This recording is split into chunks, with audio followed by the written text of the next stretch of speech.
एक बाप जब बेटी के सर पर हाथ रखता है तो बेटी के सर का सारा बोझ अपने सर ले लेता है। बस बेटी की खुशी ही इसका ख्वाब होता है। किसी ने सच ही कहा है, बाप बाप होता है। बेटी और पिता का रिश्ता ही ऐसा होता है, वो अपना अपना ख्याल नहीं रखते बल्कि एक दूसरे का ख्याल रखते हैं। अपने सपनों को अधूर छोड़ बेटी का हर ख्वाब पूरा करता है। कोई लड़का नहीं कर सकता उस लड़की के लिए ऐसा जो उसका बाप करता है।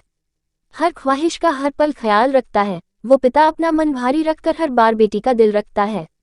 बेटी के पैरों में कहीं पत्थर न चुभ जाए, यही सोचकर बाप बेटी को सर पर बैठाए चलता रहता है। बेटी की किसी ख्वाहिश पर ऐतराज नहीं करता। वो पिता ही है जो बेटी को कभी नाराज नहीं करता। बेटी न हो कोई फूल हो, जैसे पूरे घर को वो हरा भरा रखती है। पिता और बेटी का रिश्ता अजीब है, मिलते भी नसीब से है और बिछड़ भी नसीब से जाते हैं। बेटी के लिए पिता का दिल हमेशा बड़ा रहता है। वो दुख में भी बेटी के लिए छाव बनकर खड़ा रहता है। मुस्कुराहट में बेटी की वो बात होती है कि पिता काम से थका हारा आता है पर अपनी बेटी एक मुस्कुराहट देख अपनी सारी थकान भूल जाता है। चली जाए चाहे बेटी पराए घर पर, पिता का घर कभी बेटी के लिए पराया नहीं होता। पिता बेटी के लिए एक जादूगर से कम नहीं, हर गम को चुटकियों में दूर कर देता है। बेटियां भले ही सीख जाए चलना, उन्हें फिर भी बाप की गोद से उतरने का मन नहीं करता।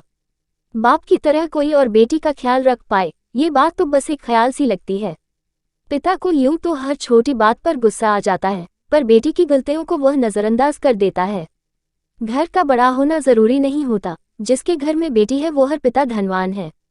एक पिता ने कभी अपनी बेटी के लिए कमी नहीं होने दी, आंसू आने से पहले ही पहुंच दिए। उसने कभी भी बेटी की आंखों में नमी नहीं होने दी।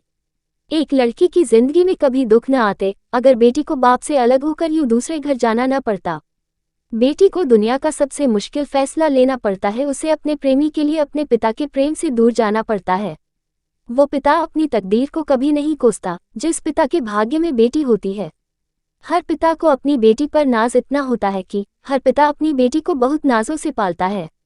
अगर आप लोगों को वीडियो अच्छी लगी होगी तो लाइक और शेयर जरूर करें। धन्यवाद।